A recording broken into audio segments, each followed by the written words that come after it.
Hello बच्चों, कैसे हो आप सब। बहुत बढ़िया, सब कुछ अच्छा।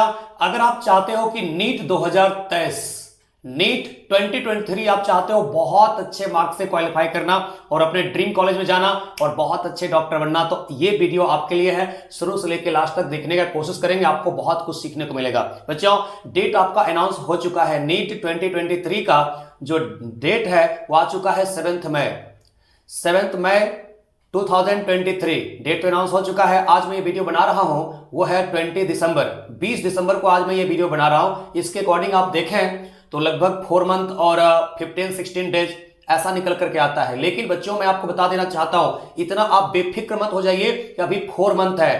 बिल्कुल नहीं। इसका प्लानिंग किस तरीके से करेंगे आज मैं आप लोगों को सिखाने वाला हूं। सबसे पहले कि यहां पे आज 20 दिसंबर हो चुका है, तो दिसंबर को भूल जाइए। दिसंबर को बिल्कुल भूल जाइए, क्योंकि यहां पे अभी जो 10-11 दिन बचा हुआ है, इसमें क्या करना है इसको मैं आगे बताने वाला हूं, ध्यान सुनिएगा।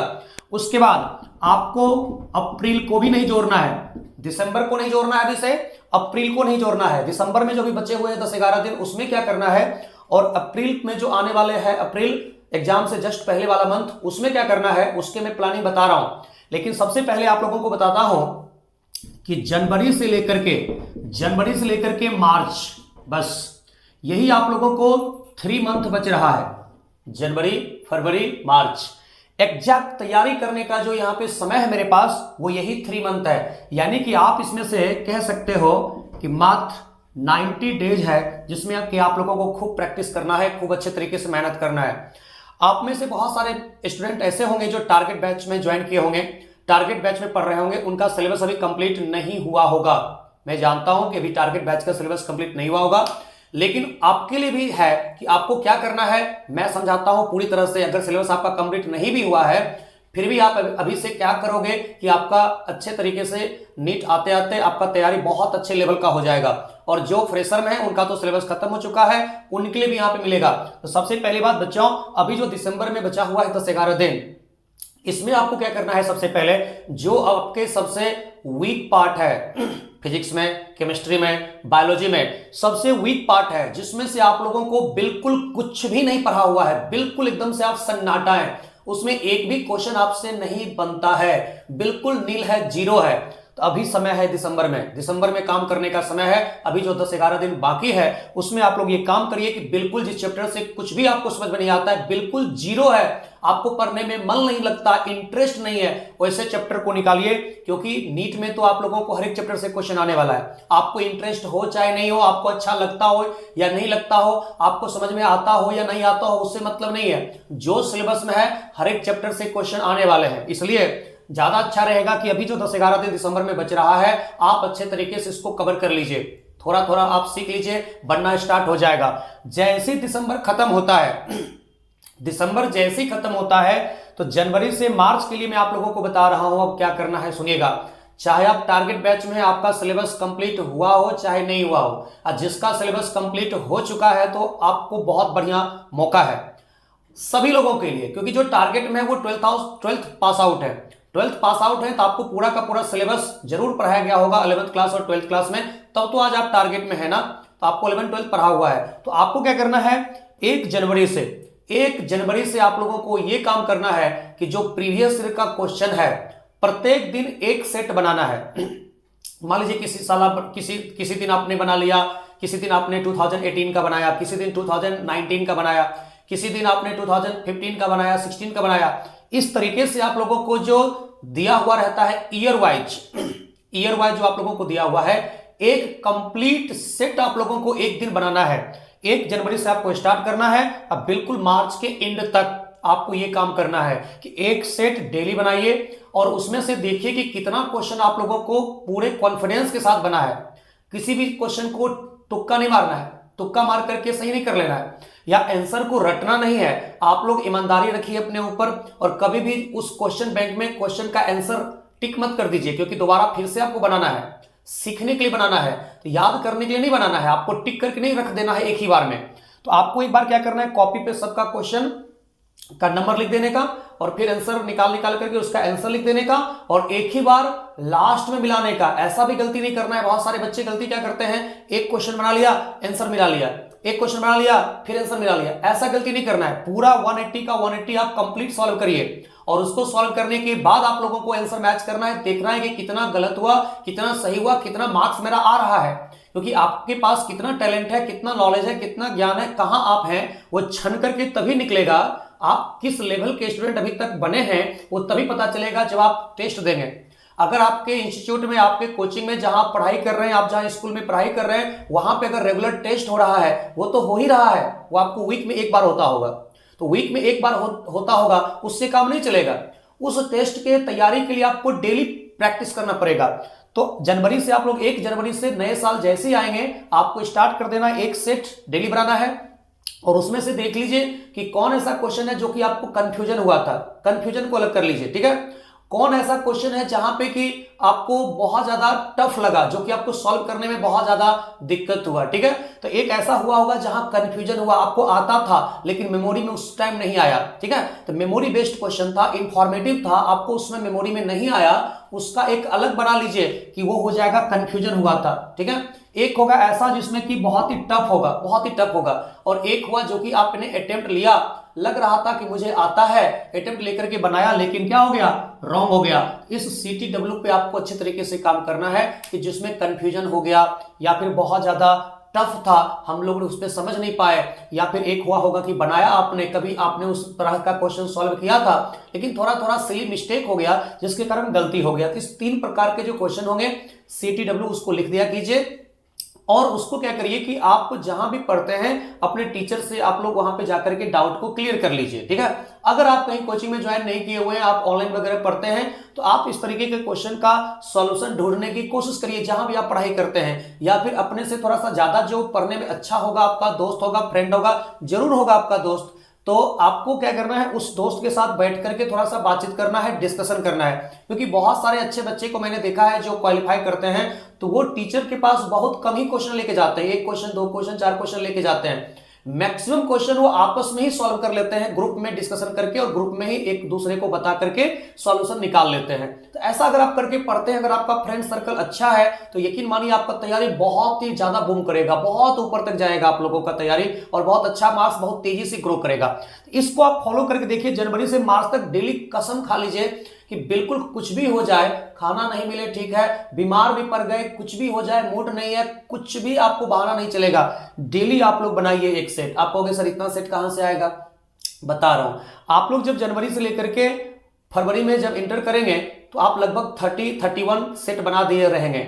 तो फिर क्या करना है, आपको सेट को रिपीट कर देना है, फिर से आपको रिपीट कर देना है। जब एक सेट पूरा का पूरा क्वेश्चन बैंक आपका फिनिश हो जाएगा, पूरा जनवरी में खत्म हो जाएगा, तो आपको दोबारा फिर से उसको रिवीजन में स्टार्ट कर देना है ना। ये मैं नहीं बोल रहा हूं आप लोगों को कि लगातार आपको अलग अलग क्वेश्चन बनाना है, नहीं, आप उसी को फिर रिपीट करते जाइए। आपके पास होगा अपने इंस्टीट्यूट का क्वेश्चन होगा, जो आप लोगों का इंस्टीट्यूट टेस्ट ले रहा है वहां पे भी क्वेश्चन मिलता होगा, प्रत्येक वीक में जो टेस्ट होता है, तो उस क्वेश्चन को सॉल्व करिए। लेकिन हर एक दिन आप टेस्ट दीजिए, अपने घर में बैठ करके ही दीजिए।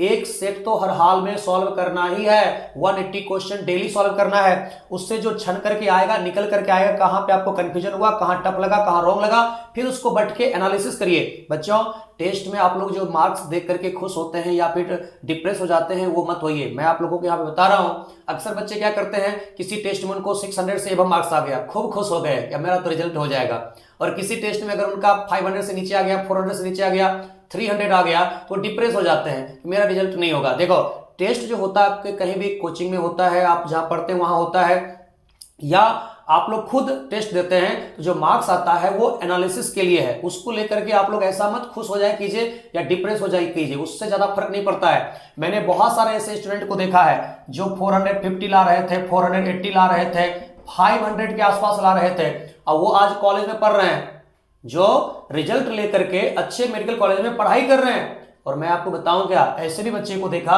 जो अपने इंस्टीट्यूट में ला रहे थे 600 से अब 610, 630, 650 तक मार्क्स ला रहे थे, और आपको यकीन नहीं होगा, आपको जानकर के आश्चर्य होगा, फिर से वो बच्चे भी पढ़ रहे हैं। क्योंकि उन्होंने क्या किया, टेस्ट के जो क्वेश्चन का पैटर्न था उसके अकॉर्डिंग उन्होंने कहां से कैसे ने पता नहीं किसी किताब को खोज लिया, या किसी तरह से उनको ये समझ में आ गया कि गोल या किसी भी किसी भी प्रकार का जो कोचिंग है वो किस तरीके का पूछता है क्वेश्चन, उस पैटर्न को समझ लिया और उस पैटर्न को फॉलो करते हुए और उन्होंने क्वेश्चन को बनाना शुरू कर दिया। पता चला कि उस इंस्टीट्यूट के मुताबिक उन्होंने पढ़ा, नंबर आ गया। लेकिन नीट किस प्रकार से क्वेश्चन पूछता है, उन्होंने कॉन्सेप्ट सीखने पे ध्यान नहीं दिया, उनको सिर्फ उस पार्टिकुलर इंस्टीट्यूट के क्वेश्चन का पैटर्न समझ में आ गया, उस तरीके से उन्होंने पढ़ा और उसके टेस्ट में अच्छा कर दिया। लेकिन जब पता चला नीट के क्वेश्चन का पैटर्न उनको समझ में आया नहीं, वहां पे वो फ्लॉप हो गए। लेकिन जो बच्चे इतने कम कम मार्क्स ला रहे थे टेस्ट में, उन्होंने क्या किया कि जो गलती हुई या जो उन्होंने गेस करके टिक कर दिया था, जो टफ था, उसके ऊपर एनालिसिस किया, मेहनत किया, रात रात भर जग जग करके मेहनत किया। अभी से ऐसा टाइम है कि आप लोगों को सेल्फ स्टडी कम से कम 10 घंटा 11 घंटा तो करना ही पड़ेगा, ठीक है। मिनिमम तो 9 घंटा चाहिए, 3 आवर्स कम से कम फिजिक्स, 3 आवर्स कम से कम केमिस्ट्री, 3 आवर्स कम से कम बायोलॉजी। और उसमें सबसे ज्यादा जो यहाँ पे जरूरी है वो है question practice, question practice, question practice. Theory पढ़ने से रिजल्ट नहीं होता है, मैं आपको बता देता हूं। थ्योरी सिर्फ भर दिन पढ़ते रह जाओगे, रिजल्ट नहीं होगा। रिजल्ट होता है क्वेश्चन सॉल्व करने से, क्योंकि क्वेश्चन सॉल्व करने से ही आपको स्किल डेवलप होगा। तो ये आप लोगों को करना है जनवरी से मार्च तक। उसके बाद सुनिए, जो भी आप लोगों को क्वेश्चन सॉल्व किया आप लोगों ने, उसका शॉर्ट नोट्स बनाना है, क्योंकि उस क्वेश्चन में से आपको कुछ सीखने को मिलेगा। चाहे फिजिक्स हो, केमिस्ट्री हो, बायोलॉजी हो, नया नया कॉन्सेप्ट आपको सीखने को मिलेगा जब आप अपना क्वेश्चन बैंक को बनाएंगे, जब हर एक दिन एक सेट को बैठ करके बनाएंगे। लेकिन इस बात को बनाने में ध्यान दीजिएगा, एक बार में बैठ करके, जैसे एग्जाम में आप 3 घंटे बैठते हैं, एक बार में कंटिन्यूअस बैठ करके बनाना है। थोड़ा बहुत कभी वॉशरूम जाने का मन करे, पानी पीने का मन करे तो पी सकते हो। अब ये नहीं कि 1 घंटा बनाए फिर चले गए खेलने के लिए, कहीं खाना खाने के लिए, अब फिर बैठे दूसरे सिटिंग में, ऐसा नहीं करना है। कंटिन्यूअस 3 आवर्स में कंप्लीट करना है एक सेट को।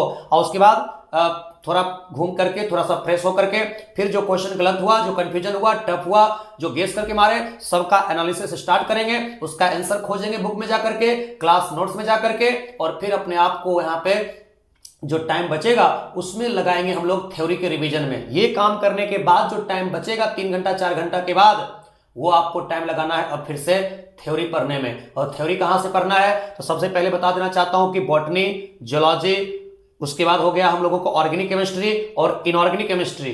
लाइन बाय लाइन आप लोगों को एनसीईआरटी पढ़ना है। लाइन बाय लाइन क्या लिखा हुआ है उसको समझिए, क्योंकि एनसीईआरटी अगर आप नहीं पढ़िएगा, क्लास नोट्स को कितना पढ़ लीजिए, उससे रिजल्ट नहीं होगा अच्छा। आप लोगों को थोड़ा बहुत मार्क्स आएगा। अगर बहुत अच्छा मार्क्स चाहते हो तो टीचर का जो क्लास नोट्स है उसको सिर्फ आप समझने में हेल्प लीजिए, बाद में कि आप हर एक सब्जेक्ट में पढ़ने का कोशिश कीजिए एनसीईआरटी को। आप कहोगे सर फिजिक्स में कैसे पढ़ें, तो फिजिक्स में मैकेनिक्स वगैरह को नहीं पढ़ना है, ठीक है, एनसीईआरटी को। लेकिन जो मैग्नेटिज्म है, मॉडर्न है, वेब ऑप्टिक्स है, ये सबको पढ़ो भाई, उसमें से क्वेश्चन आता है डायरेक्ट। बहुत सारा ऐसा टर्म होगा जो कि आपको उसके इन टेक्स्ट क्वेश्चन से, एग्जांपल से, एक्सरसाइज से डायरेक्ट रहता है।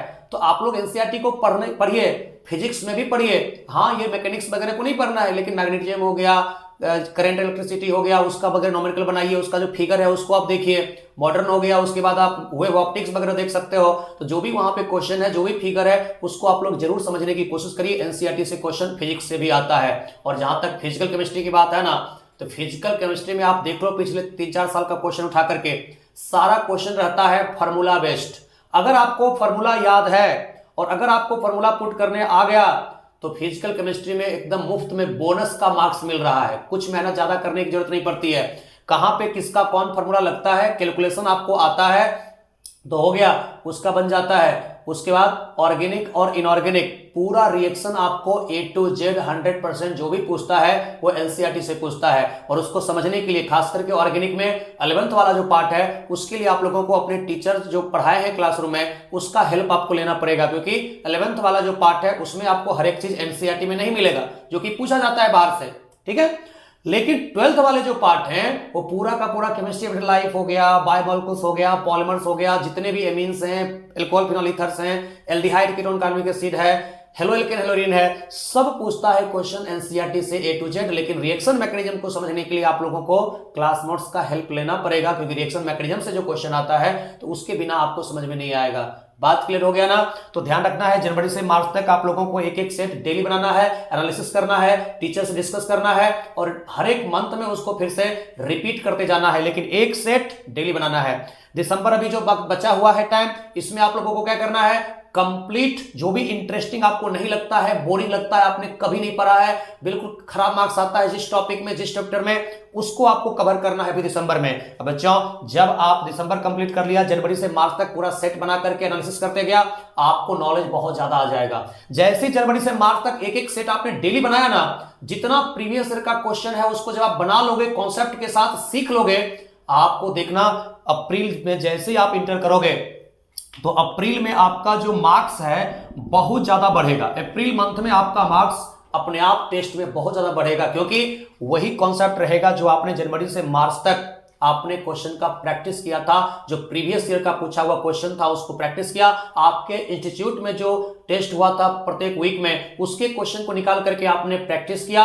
और जो भी आप लोगों को, या फिर फ्रेंड है कोई वो दूसरे कोचिंग पढ़ता है, आप दूसरे कोचिंग पढ़ते हैं, उसका भी क्वेश्चन लेकर के आप लोग प्रैक्टिस करिए। लेकिन क्वेश्चन होना चाहिए एनसीईआरटी बेस्ड। जो इंस्टीट्यूट एनसीईआरटी से बाहर का क्वेश्चन सेट कर रही है उसका आप लोग क्वेश्चन कभी मत बनाइए, उसको मत बनाइएगा। हाँ, 2-4-5 अगर क्वेश्चन रहता है बाहर से तो उसको आप इग्नोर कर सकते हैं। 2-4-5 क्वेश्चन हर एक इंस्टीट्यूट अपना अपना थोड़ा सा लेवल ऊपर रखने के लिए क्वेश्चन को देता है, लेकिन आपको ध्यान रखना है कि 100% पेपर अगर जेईई मेन का है, आईआईटी एडवांस का है, वो मत बनाइए। आपको सिर्फ नीट का पैटर्न फॉलो करना है, वैसे ही क्वेश्चन को सॉल्व करना है। ठीक है बच्चों, जैसे अप्रैल में इंटर करेंगे तो आपको मैंने जो बताया शॉर्ट नोट्स बनाना है हर एक सब्जेक्ट में, फिजिक्स, केमिस्ट्री, बायोलॉजी, जो आपने यहां पे एनालिसिस किया जनवरी से मार्च तक जो क्वेश्चन बनाया हर एक सेट, उसमें कुछ ना कुछ आपको क्वेश्चन निकल करके आया, आपने उसको लिखा है। लिखना पड़ेगा, लिखोगे नहीं तो नहीं होगा, क्योंकि लास्ट में आपका अपना कंटेंट होना चाहिए। आपने जो सीखा अभी से लेकर के मार्च तक, उसमें अपना बनाइए। अब आपके पास अपना कॉपी होना चाहिए प्रॉपर, जो आपने पढ़ा, क्या सीखा हर एक सब्जेक्ट में। एनसीईआरटी में कुछ कुछ ऐसा बात है जो मेमोरी बेस्ड है, याद करने वाला है, उसको आप लोग नोट करते चलिए। शॉर्ट नोट्स होता है, उस शॉर्ट नोट्स में उसके बाद फार्मूला जितना है फिजिक्स का, कहां पे कौन सा फार्मूला लगता है, उसका आप लोग कॉपी बनाते चलिए, शॉर्ट नोट्स बनाते चलिए। अब जब अप्रैल आएगा तो हम लोग क्या करेंगे, अब अप्रैल मंथ में हम लोग पूरा का पूरा एनसीईआरटी एक बार में नहीं पढ़ सकते हैं, पॉसिबल ही नहीं है, अब टाइम कम है। उसके बाद पूरा का पूरा हम लोग जो है क्लास नोट्स को नहीं पढ़ सकते हैं, तो जो आपने कॉन्सेप्ट एनसीईआरटी से निकाल करके बनाया है शॉर्ट नोट्स, पूरा जनवरी से मार्च तक पूरा एनसीईआरटी का रिवीजन कर लिया, क्वेश्चन को प्रैक्टिस कर करके, तो आपको क्या करना है, जो शॉर्ट नोट्स बन चुका है, आपने पूरा एनसीईआरटी के पूरा जो इंपॉर्टेंट पॉइंट है उसको आपने निकाल करके अलग कर लिया है, छान करके पूरा अलग कर लिया है। तो जो इंपॉर्टेंट पॉइंट है उसको ही हम लोग बार बार रिवीजन करेंगे अप्रैल मंथ में। अप्रैल मंथ में हमारा ऐसा रिवीजन होना चाहिए, ऐसा शॉर्ट नोट्स बन जाना चाहिए कि एक दिन में हम लोग पूरा का पूरा ऑर्गेनिक केमिस्ट्री का रिवीजन कर लें, ऐसा होना चाहिए। अरे होता है भाई, मैं एक टीचर हूं, मेरे लिए तो बोलना थोड़ा आसान होता है, मुझे सब कुछ विजुलाइज होता है, दिखता है, तो मुझे बोलना थोड़ा आसान होता है। लेकिन स्टूडेंट भी करते हैं, जो अच्छे रैंकर बनते हैं, जो अच्छे रैंक के साथ अच्छे जाते हैं, दिल्ली एम्स में जाते हैं, पटना एम्स में जाते हैं, या पीएमसीएच में जाते हैं, अच्छे जो स्टूडेंट हैं वो बिल्कुल ऐसा करते हैं। आप पूछ करके देखिएगा, पूरा का पूरा पी ब्लॉक इनऑर्गेनिक का एक बार में रिवीजन कर लेते हैं, पूरा का पूरा D block, F block, coordination compound एक बार में रिवीजन कर लेते हैं। अगर उनके पास प्रॉपर शॉर्ट नोट्स बना हुआ है तो अभी से अगर काम करेंगे तो बन जाएगा भाई। बनेगा कि नहीं बनेगा, आसान है कि नहीं है, आपको मेहनत करना पड़ेगा। टारगेट के बच्चे कहेंगे कि मेरा तो सिलेबस ही कंप्लीट नहीं हुआ है।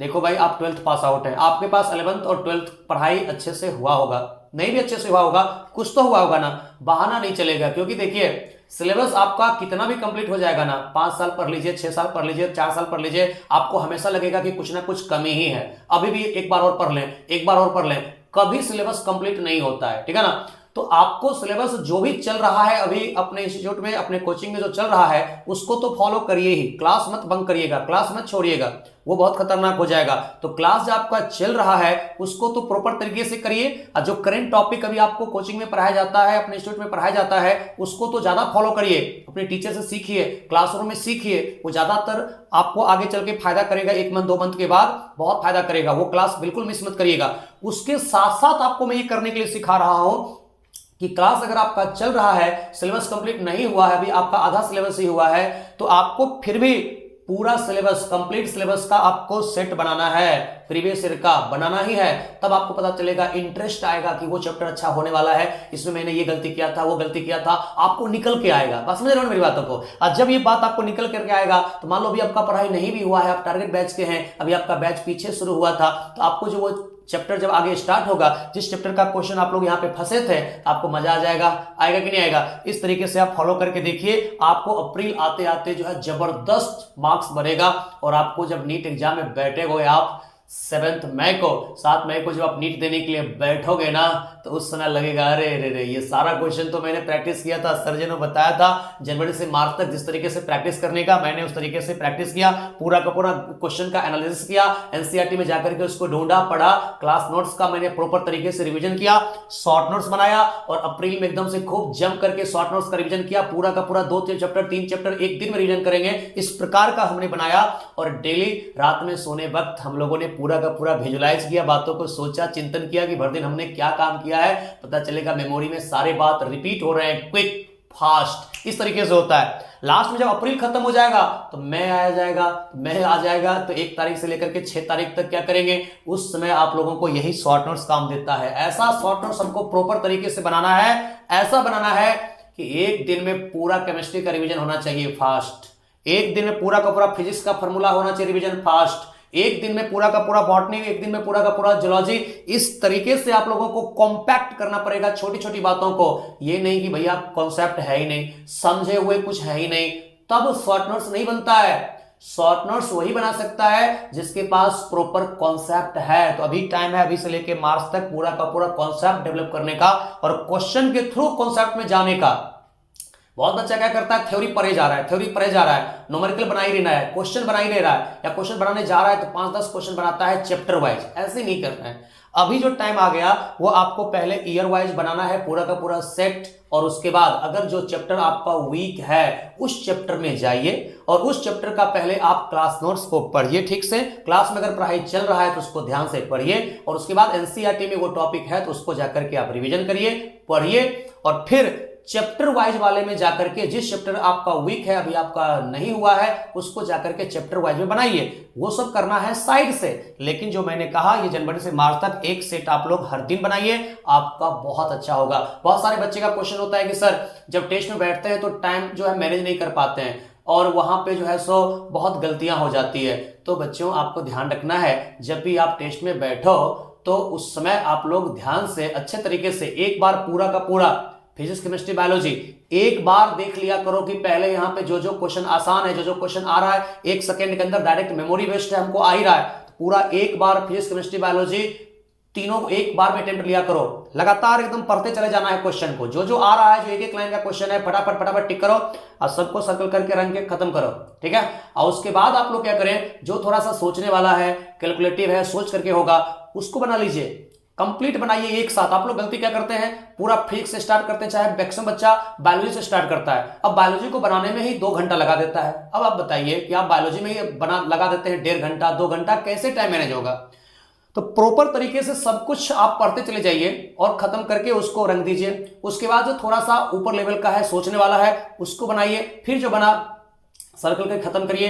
और लास्ट में क्वेश्चन जो बहुत टफ है, जो आपको बहुत डिफिकल्ट लगता है, उस पर टाइम देना पड़ेगा, उसको आप सोच सोच करके बढ़िया से बनाइए। क्योंकि बहुत सारे बच्चे को क्या होता है, बबल नहीं करता है, उसको सर्कल नहीं किया, पता चला कि लास्ट में टाइम नहीं मिला, वो छूट गया उसका। ऐसा भी नहीं करना है, पूरा बना लेना है एक बार में। 2-3 फेज आप लोगों को रखना चाहिए। एक फेज तो पूरा जो छोटा छोटा क्वेश्चन है पूरा फिजिक्स केमिस्ट्री बायोलॉजी में चुन लेना है। अब पूरा चुन करके हमने अलग कर लिया, उसको सर्कल करके निफिकिर हो गया कि बेसिक क्वेश्चन हमारा बन गया। उसके बाद हम लोगों को आना है अब रिजल्ट में। तो रिजल्ट में आने के लिए आप लोगों को जो थोड़ा सा लेवल ऊपर का है वो क्वेश्चन बना लीजिए, और उसके बाद तीसरा फेज रखिए कि जो सबसे टफ है उसको बनाना है। इस तरीके से आप प्रैक्टिस कर सकते हैं, या फिर जैसे भी आप प्रैक्टिस करते हैं, जैसे आपको आसान लगता है, जैसे आप लोगों को सुविधा होती है, उस तरीके से बनाइए। ये मैं अगर एग्जाम देता हूं तो मेरा ये पैटर्न होता है, मैं किसी भी एग्जाम को देता हूं तो मैं इस पैटर्न को फॉलो करता हूं कि पूरा का पूरा एक साथ बनाता हूं, और उसके बाद फिर दूसरे लेवल का क्वेश्चन और सबसे जो टफ वाला है उसको तीसरे लेवल में रखता हूं। इस तरीके से मेरा एग्जाम किसी भी प्रकार का क्लियर होता है। आपका जो भी अपना होता है पैटर्न, उसको आप फॉलो कर सकते हैं, ठीक है, बिल्कुल। लेकिन इस तरह से आप लोग फॉलो करेंगे तो आपको बहुत अच्छा मार्क्स आएगा। उसके बाद क्या होता है एग्जाम में कि आपको कंफ्यूजन होता है। तो कंफ्यूजन क्यों होता है, या तो आपका रिवीजन कम है, आप लोग किसी चीज को इतना अपने नजर के सामने से गुजारो, इतना बार आप लोग किसी चीज को देखो कि वो आपको याद हो जाए, ठीक है ना। होता है ना, इतना बार देखो, इतना बार हो गया, कहता है कि आपकी निगाहों में बस जाए, ठीक है। निगाहों में बसने वाली बात होनी चाहिए बिल्कुल अच्छे तरीके से। क्योंकि बच्चों होता क्या है ना कि आपका कोई ताकत जितना है ना, ताकत ये कोई बताता नहीं आपको। आपके पास इतना ताकत है, सिर्फ हौसला रखिए। ताकत इतना है कि आप चाहो तो भाई अभी से जो है ना, अगर आपको 300, 350, 400 मार्क्स भी आ रहा है ना, आप अगर ठान लिए, इस तरीके से क्वेश्चन प्रैक्टिस करते चले गए, एनालिसिस करते गए, शॉर्ट नोट्स बनाते रहे, आप अगर 300 भी ला रहे हो तो अभी जो टाइम है बचा हुआ, उसमें से भी आप 600 पार कर सकते हो। प्रॉपर तरीके से बस ध्यान रखना है कि पढ़ना क्या है, उसी को पढ़ना है। आउट ऑफ सिलेबस पढ़ने लगोगे तो फिर इधर उधर हो जाओगे, तब तो 600 नंबर लाने वाले भी बच्चे भटक जाते हैं लास्ट के टाइम में। लेकिन आप लोग अगर 300-400 नंबर भी लाने वाले हो तो वहां से ऊपर तक जाया जा सकता है, अगर आप इस तरीके से अच्छे तरीके से ट्रैक को पकड़ के मेहनत करते हो तो। ठीक है, तो आज हम लोग इतनी ही बात रखते हैं, और अगले वीडियो में फिर कुछ अपडेट के साथ मैं आप लोगों को लेकर के आऊंगा, जो आप लोगों को बहुत हेल्प करेगा। तो उम्मीद करता हूं इस बात पे आप चलने की कोशिश करेंगे, इसको अमल करेंगे, और अच्छे मार्क्स आप लोगों को नीट में आएगा। ये बहुत बहुत आपको शुभकामनाएं अभी से ही। और आप स्वस्थ रहें, प्रसन्न रहें, मुस्कुराते रहें, और जितना हो सके लाइफ के प्रति एकदम से ईमानदार रहें, और अभी से अपना एफर्ट लगाते चलिए, कोशिश करते रहिए पूरे मन के साथ, इच्छा शक्ति के साथ, संकल्प शक्ति के साथ। डेली प्रैक्टिस करिए, आपका रिजल्ट जरूर होगा। Okay, thank you everyone. जय हिंद, जय भारत, वंदे मातरम।